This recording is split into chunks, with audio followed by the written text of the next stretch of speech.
नमस्कार, मैं रुपेश कुमार उड़ान आईएएस के ई लर्निंग प्लेटफॉर्म में आप सभी का स्वागत करता हूं। आप सभी को ज्ञात है हमारी संस्थान के द्वारा सीजीपीएससी प्री एवं आगामी परीक्षा व्यापम के लिए महत्वपूर्ण एमसीक्यू श्रृंखला चलाई जा रही है, जिसके तहत आज मैं भारतीय इतिहास, जिसमें मुख्य रूप से हम मध्यकालीन इतिहास के अंतर्गत प्रश्नों का अध्ययन करेंगे। वीडियो में आगे बढ़ने से पहले आप सभी के लिए एक महत्वपूर्ण जानकारी है।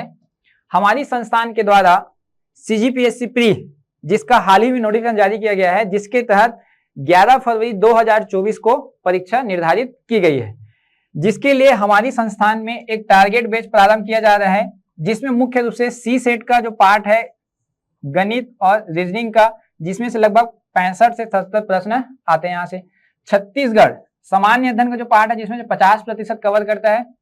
भारतीय इतिहास से 8 से 10 प्रश्न, भारतीय संविधान से 8 से 10 प्रश्न, साथ साथ आपको समसामयिकी का अध्ययन करवाया जाएगा।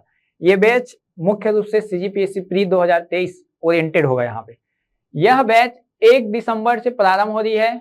समय होगा सुबह 7:30 बजे से 12 बजे के बीच। ये बैच मुख्य रूप से हमारी जो हेड ऑफिस ब्रांच है, जो जयस्तंभ चौक के पास बीजेपी कार्यालय के जस्ट बगल पे है, वहां पे। और अधिक जानकारी के लिए आप नीचे दिए गए नंबर पर संपर्क कर सकते हैं। इसके अलावा आपके लिए एक महत्वपूर्ण और जानकारी है। हमारी संस्थान में जो आरक्षक भर्ती को लेकर एक नोटिफिकेशन जारी किया गया है, जो दिसंबर से फॉर्म फिल प्रारंभ हो जाएगी। मुख्य रूप से ऑनलाइन फॉर्म की बात करें तो उसके लिए हमारे संस्थान में एक बैच प्रारंभ की जा रही है 29 नवंबर। ये मुख्य रूप से आज प्रारंभ हो चुकी है। शाम 5:30 बजे से 8:30 बजे तक ये संचालित होगी क्लासेस। ये भी क्या होगा, आपको एसआई का जो सिलेबस है, जिसके अंतर्गत जो भी टॉपिक्स या सब्जेक्ट होंगे, उसका अध्ययन करवाया जाएगा। यह भी बैच हमारे हेड ऑफिस ब्रांच में संचालित की जाएगी। ये शाम की बैच है 5:30 से 8:30 बजे के बीच में। अब हम अपने वीडियो की ओर आगे बढ़ते हैं। हमारा पहला प्रश्न है, कुव्वत उल इस्लाम मस्जिद का निर्माण किसके द्वारा कराया गया था? जब हम दिल्ली सल्तनत प्रारंभ में पढ़ते हैं तो दिल्ली सल्तनत के प्रथम शासक होते हैं कुतुबुद्दीन ऐबक के द्वारा ही क्या किया जाता है, कुव्वत उल इस्लाम, जो कि भारत का प्रथम मस्जिद माना जाता है। माना जाता है कि ये जो मस्जिद का निर्माण करवाया गया है, वो मुख्य रूप से किसी एक मंदिर को तोड़कर बनाया गया था, ऐसा इतिहास में मिल जाता है वहां पे। ठीक है, तो यहाँ पे प्रथम जो है आंसर ए क्या होगा, सही होगा आपका, कुतुबुद्दीन ऐबक। दूसरा देखिए, अगर निम्नलिखित में से किस खिलजी शासक ने दिल्ली के राज सिंहासन पर बैठने के लिए अपने ससुर की हत्या किया था? जैसे बात करें हम दिल्ली सल्तनत में, तो अलाउद्दीन खिलजी का नाम आता है कि उन्होंने अपने ससुर, या आप उनके चाचा के नाम से भी जानते हैं क्योंकि उनका भतीजा भी था। ठीक है, तो वहां पे मुख्य रूप से उनके जो चाचा या ससुर जी थे, वो थे जलाउद्दीन खिलजी। यहाँ पे पूछा गया है किस खिलजी शासक ने दिल्ली के राज सिंहासन में बैठने के लिए अपने ससुर की हत्या किया था? तो ये उनके ससुर होते हैं। तो इनके अनुसार ये आंसर सही नहीं है। यहाँ पे आंसर क्या होगा, डी हो जाएगा आपका। अलाउद्दीन खिलजी ने अपने ससुर, क्योंकि ये क्या है, उनके ससुर होते हैं, तो अलाउद्दीन खिलजी क्या होगा, इनके अनुसार आंसर हो जाता है वहां पे। तो दोनों में ऑप्शन देखो, यहाँ पे कंफ्यूजन करेगा, तो ये डी आंसर क्या है आपका, ये सही होता है यहाँ पे। ठीक है, नेक्स्ट देखिए, अगर किसके शासन काल में सबसे अधिक मंगोल आक्रमण हुए थे? भारत में मंगोल आक्रमण की बात करें तो अलाउद्दीन खिलजी के शासन काल में सर्वाधिक मंगोल आक्रमण हुआ था। सर्वाधिक मंगोल आक्रमण। इसी मंगोल आक्रमण से बचने के लिए अलाउद्दीन खिलजी ने सीरी का किला बनाया था। सीरी का किला, तो ये भी आप याद रखेंगे। वहां पे सीरी का किला कौन बनाया था? तो अलाउद्दीन खिलजी। क्यों बनाया गया था? तो मंगोल के आक्रमण से बचने के लिए। नेक्स्ट क्वेश्चन देखते हैं।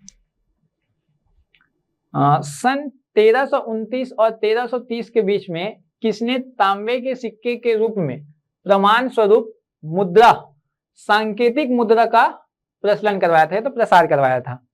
हम दिल्ली सल्तनत में एक पढ़ते हैं, मोहम्मद बिन तुगलक को भारतीय इतिहास में या दिल्ली सल्तनत में अभागा, आदर्शवादी या बुद्धिमान शासक के रूप में जाना जाता है, क्योंकि मोहम्मद बिन तुगलक जो भी कार्य करवाता है वो क्या हो जाता है, असफल हो जाता है। जैसे कि राजधानी परिवर्तन करवाया, वो सफल हो गया। जैसे कि दोआब क्षेत्रों में कर की वृद्धि करता है तो वहां पे सूखा पड़ जाता है, वो सफल हो जाता है।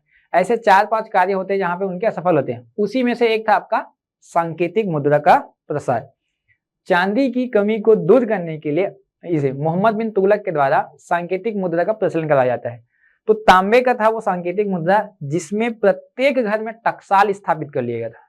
जहां पे टकसाल जब मुद्रा का निर्माण होता है तो इसके वजह से क्या होगा, ये भी कार्य क्या हो जाते हैं, असफल हो जाते हैं। तो यहाँ पे अगर आंसर अगर देखोगे तो सी आंसर क्या है आपका, ये सही है, मोहम्मद बिन तुगलक।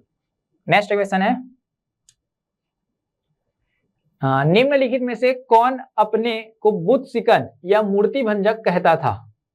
भारतीय इतिहास में जब हम मुगल आक्रमणकारी पढ़ते हैं या मुस्लिम आक्रमणकारी की बात करें खासतौर पे, तो वहां पे महमूद गजनवी जो है भारत में 1000 से लेकर 1026 ईस्वी के बीच लगभग 17 आक्रमण करता है। 17 बार क्या करता है, आक्रमण करता है, जिसमें से आप पढ़ेंगे 16वां आक्रमण ये होता है कहाँ पे, सोमनाथ मंदिर पे 1025 ईस्वी में, सोमनाथ मंदिर में, जहां से काफी अधिक मात्रा में धन को लूट के ले गया था, मंदिर को नुकसान पहुंचाया गया था। तो उस आधार पर यह मूर्ति को क्या करवाते थे, गजनवी के द्वारा तुड़वा दिया जाता था। तो मूर्ति भंजक या तो बुत सिकन की उपाधि लिया था या स्वयं को बोला जाता था। तो यहाँ पे आंसर क्या होगा आपका, महमूद गजनवी। नेक्स्ट क्वेश्चन देखते हैं, किसने इक्तेदारी प्रथा चलाई थी? दिल्ली सल्तनत में इक्तेदारी प्रथा हम पढ़ते हैं, दिल्ली सल्तनत के वास्तविक संस्थापक, दिल्ली सल्तनत के वास्तविक संस्थापक इल्तुतमिश क्या होते हैं, दिल्ली के वास्तविक संस्थापक, क्योंकि इनके जो पहले जो रहते हैं शासक ऐबक के बाद आता है आपका आराम शाह, और ये रहते हैं कौन, ऐबक के दामाद। तो ये क्या करता है, शासन व्यवस्था संभालता है। तब यहीं पे जो ऐबक के समय जो आपका राजधानी रहता है लाहौर, उस लाहौर को क्या करता है, दिल्ली हस्तांतरण करता है, दिल्ली को क्या बनाता है इल्तुतमिश राजधानी, जिसके वजह से उनको दिल्ली सल्तनत के वास्तविक संस्थापक के रूप में जाना जाता है।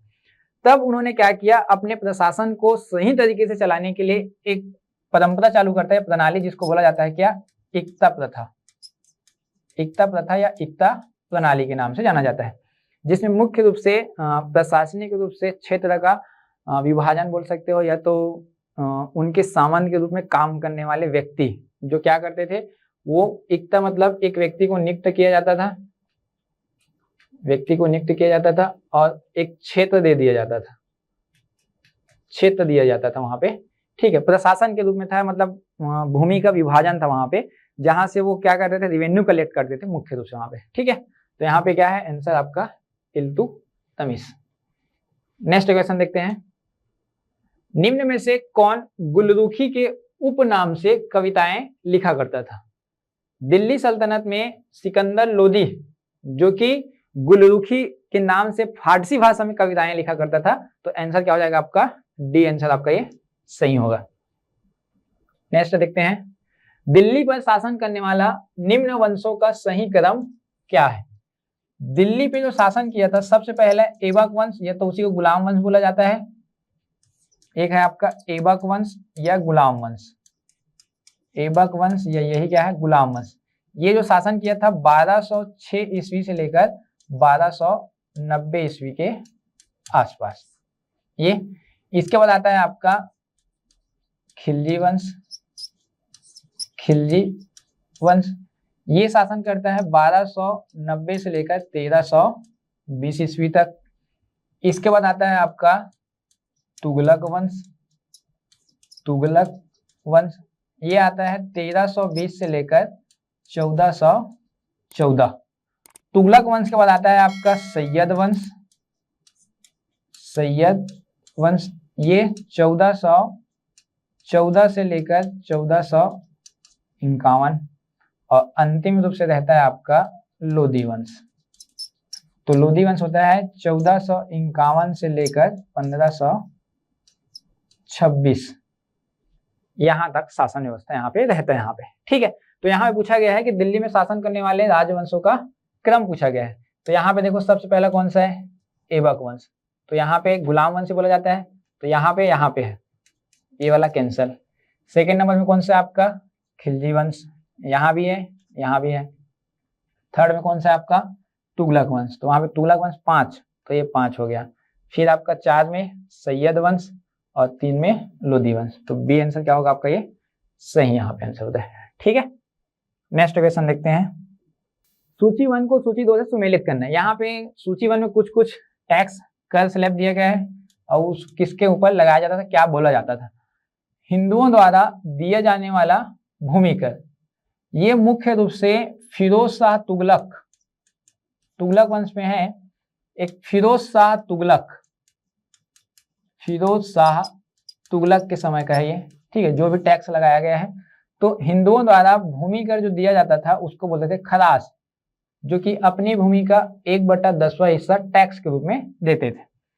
युद्ध की लूट का 1/5वां भाग देता था, वो कहलाता था खुम्स, यहाँ पे खुम्स बोलते थे।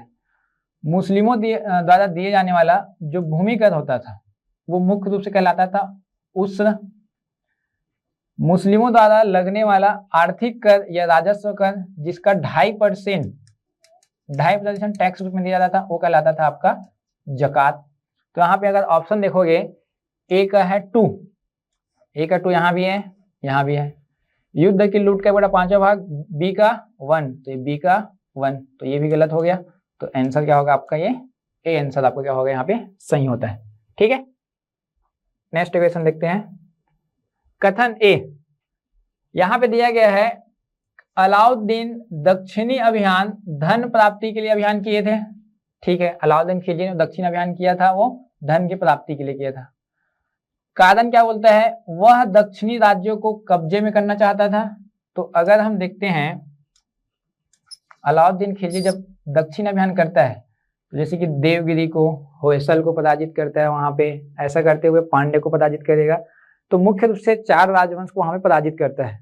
मुख्यता की बात करें अगर वहां पे, तब वो क्या करता है, केवल धन लूटने के उद्देश्य से क्या किया रहता है, वो अभियान किया रहता है, न कि उस क्षेत्र को अपने अंदर शामिल करने के लिए। तो यहाँ पे हम कह सकते हैं कि कथन ए क्या है, सही है, किंतु आर क्या है आपका गलत है। तो यहाँ पे आंसर क्या हो जाएगा आपका, सी आंसर आपका सही होता है यहाँ पे। ठीक है, नेक्स्ट देखते हैं। मोहम्मद गोरी एवं कन्नौज के राजा जयचंद के मध्य 1194 ईस्वी में हुआ युद्ध किस नाम से जाना जाता है। तो यहाँ पे मोहम्मद गोरी, पहले तो मोहम्मद गोरी और चौहान के मध्य संघर्ष होता है 1191 पे। तो 1191 में जो होता है वो कहलाता है तराइन का प्रथम युद्ध कहलाता है ये। और जो 1192 ईस्वी में होता है वो कहलाता है आपका तराइन का द्वितीय युद्ध। अब इसी द्वितीय युद्ध में क्या होता है, गढ़वाल वंश के राजा है कौन, जयचंद। इस जयचंद के गद्दारी की वजह से कौन हार जाता है, पृथ्वीराज चौहान। अर्थात जो आपका 1192 में हुआ था, इसमें जयचंद की गद्दारी की वजह से पृथ्वीराज चौहान हार जाते हैं। तब जयचंद के साथ संधि मतलब षड्यंत्र किया जाता है मोहम्मद गोरी। तो जयचंद के साथ संघर्ष होता है फिर मोहम्मद गोरी और जयचंद दोनों के मध्य, और दोनों के मध्य 1194 में जो युद्ध होता है या संघर्ष होता है वो कहलाता है चंदावर का युद्ध। ये तो यहाँ पे ऑप्शन अगर देखोगे तो चंदावर का युद्ध ऑप्शन नंबर सी आपका यहाँ पे सही हो जाता है। तो ऊपर से अगर कहानी याद आ जाएगा तब ये इजी हो जाएगा आपके लिए। ठीक है, नेक्स्ट आमिर कोही या कृषि विभाग या आमिर कोही करके होता है वो नामक एक नया विभाग किस सुल्तान द्वारा प्रारंभ किया गया था। तो कृषि विभाग के अंतर्गत मुख्य रूप से मोहम्मद बिन तुगलक ने क्या किया था, आमिर कोही जिसका प्रमुख अधिकारी होता है दीवान कोही करके, उसका निर्माण करवाया था यहाँ पे। नेक्स्ट देखते हैं, तैमूरलंग ने किसके शासन काल में भारत पर आक्रमण किया था। तैमूरलंग का आक्रमण होता है 1398 ईस्वी में। 1398 ईस्वी में आक्रमण होता है मुख्य रूप से नसरुद्दीन महमूद तुगलक के शासनकाल में। ठीक है, तो आंसर होगा आपका डी। यही जो आपका बाबर जो आता है वो तैमूर लंग का ही वंशज होता है वहां पे, ठीक है ना। नेक्स्ट क्वेश्चन देखते हैं। सूची 1 को सूची 2 से सुमिलित कीजिए। एक तरफ यहाँ पे लेखक का नाम दिया गया है और एक तरफ उनकी रचनाएं या पुस्तक का नाम दिया गया है। यहाँ बात करें जियाउद्दीन बजनी, ये दिल्ली सल्तनत के प्रमुख क्या है वहां पे, साहित्यकार। जियाउद्दीन बजनी की रचना है आपका 4 नंबर का तारीख है फिरोज शाही। हसन निजामी की रचना है आपका मुख्य रूप से ताजुल ए मासिर। मिनहाज उस सिराज, इनकी रचना है तबकात ए नासरी। याहिया बिन अहमद सरहिंदी, इनकी रचना है मुख्य रूप से तारीख है मुबारक शाही। तो यहाँ पे अगर देखोगे तो ए का 4, बी का 3, सी का 2 और डी का 1, ये आंसर क्या होगा आपका, ये सही होगा, ठीक है। नेक्स्ट क्वेश्चन देखते हैं। मध्यकालीन भारतीय राजाओं के संदर्भ में निम्नलिखित में से कौन सा कथन सही होता है। यहाँ पे पहला कथन दिया गया है, अलाउद्दीन खिलजी ने एक अलग विभाग दीवान आरिज या दीवान अर्ज का गठन किया, तो ये गलत हो जाता है।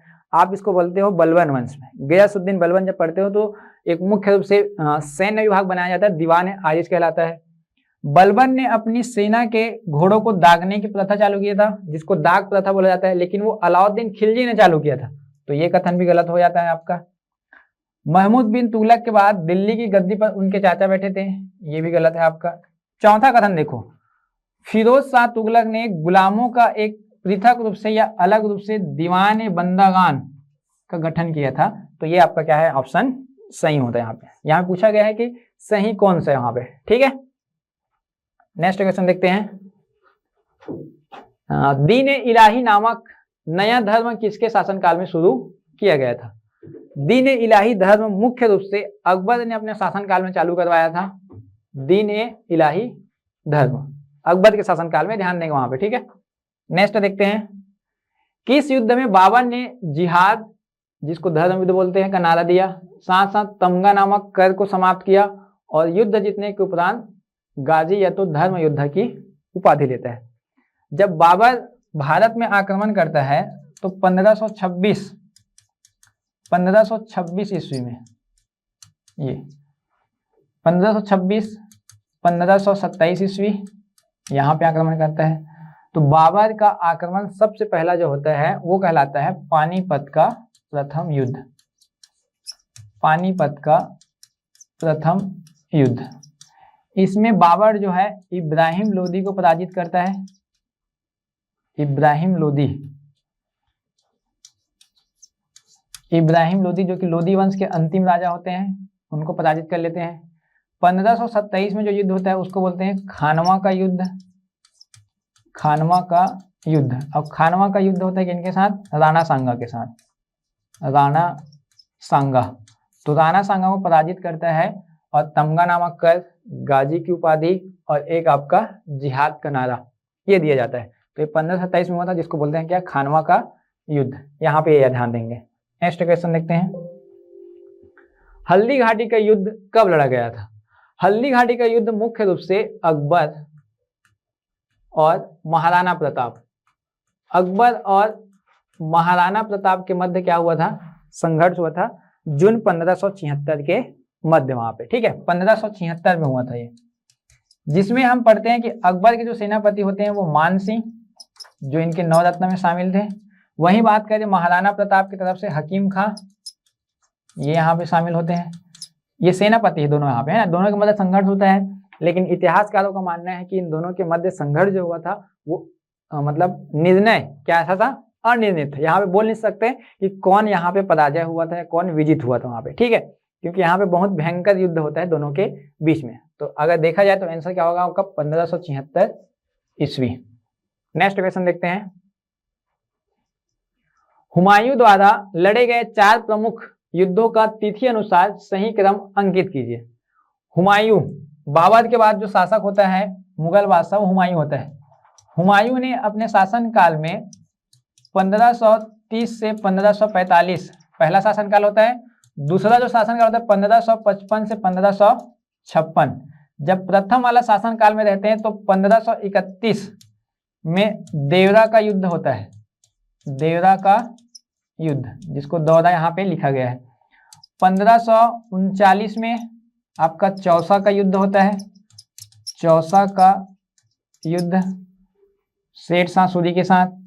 1540 में बिलग्राम का युद्ध या तो कन्नौज का युद्ध, ये मुख्य रूप से, और 1555 में होता है सरहिंद का युद्ध, सरहिंद का युद्ध। तो यहाँ पे क्रम पूछा गया है, तो यहाँ पे अगर देखोगे तो ये जो बी ऑप्शन है, देवरा,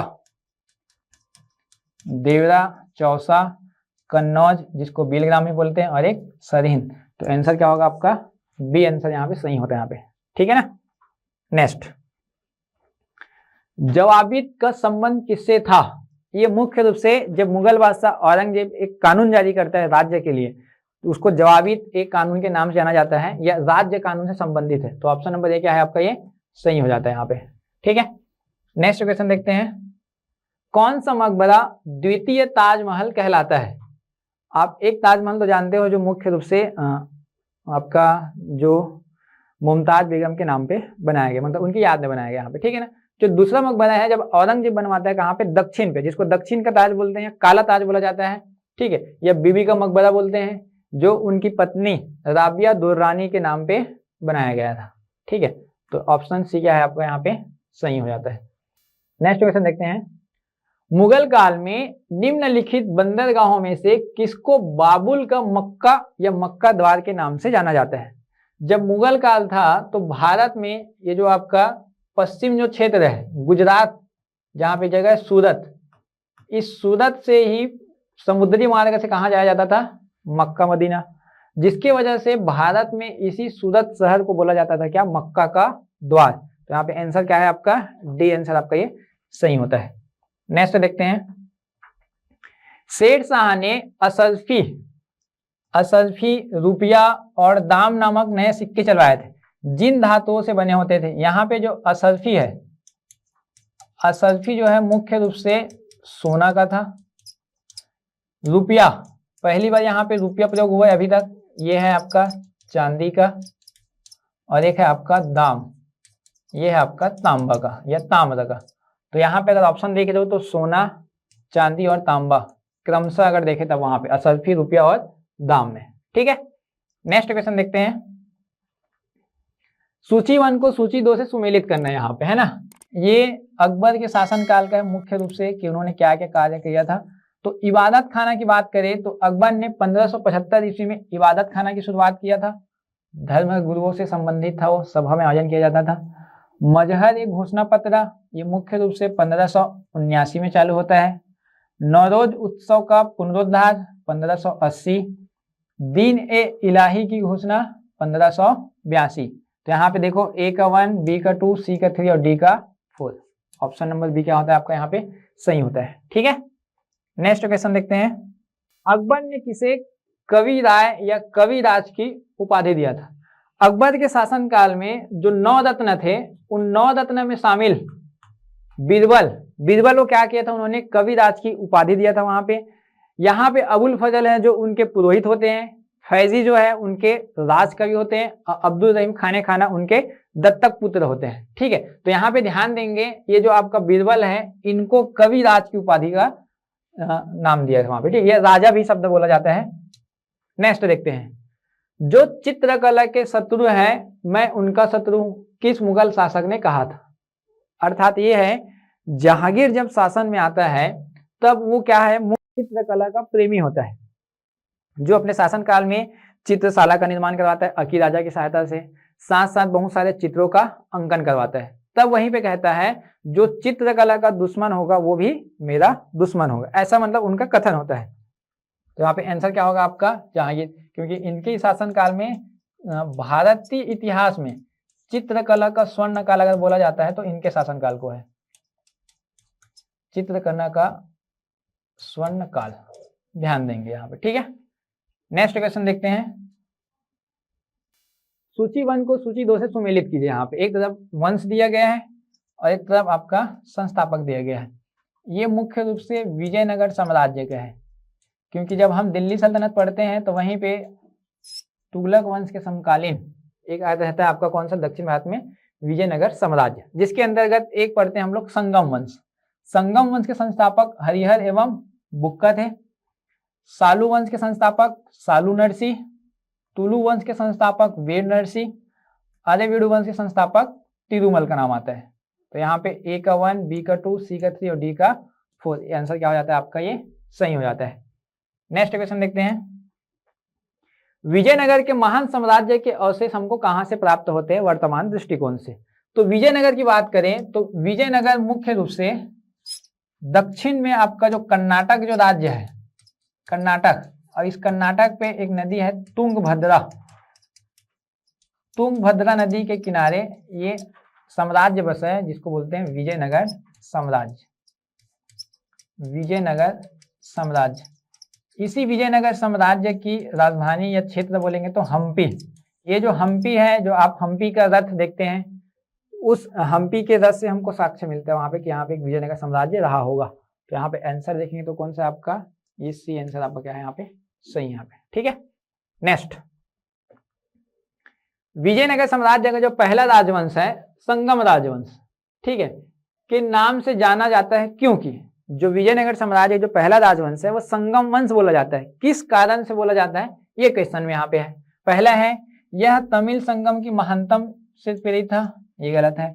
विजयनगर तुंगभद्रा एवं कृष्णा नदी के संगम पर स्थित है, कारण है क्या, नहीं है। हरिहर एवं बुक्का के पिता का नाम क्या था, संगम, उनके ही नाम पर क्या रखा है, इस वंशज का नामकरण किया गया है, जिस आधार पर बोला जा रहा है कि ये जो राजवंश क्या है आपका संगम वंश वहां पे, ठीक है। नेक्स्ट क्वेश्चन है आपका, लास्ट है ये, जहांगीर को कहां दफनाया गया था? जहांगीर, ये मुख्य रूप से जहांगीर का है, उसका जो कब्र है वो आपके लाहौर पे है, लाहौर पे आपको मिलता है क्या, इनके कब्र। तो आंसर क्या होगा आपका, ये सी आंसर होता है। ये हमारा अंतिम क्वेश्चन था। ये जो प्रश्न है आपके मुख्य रूप से सीजीपीएससी प्री और व्यापम के परीक्षा के लिए काफी महत्वपूर्ण है। खास तौर पे ये मध्यकालीन इतिहास से था आपके लिए ये सीरीज। आप वीडियो में बने रहिएगा, आपके लिए निरंतर इस प्रकार से वीडियो उपलब्ध होते रहेंगे, ठीक है। धन्यवाद।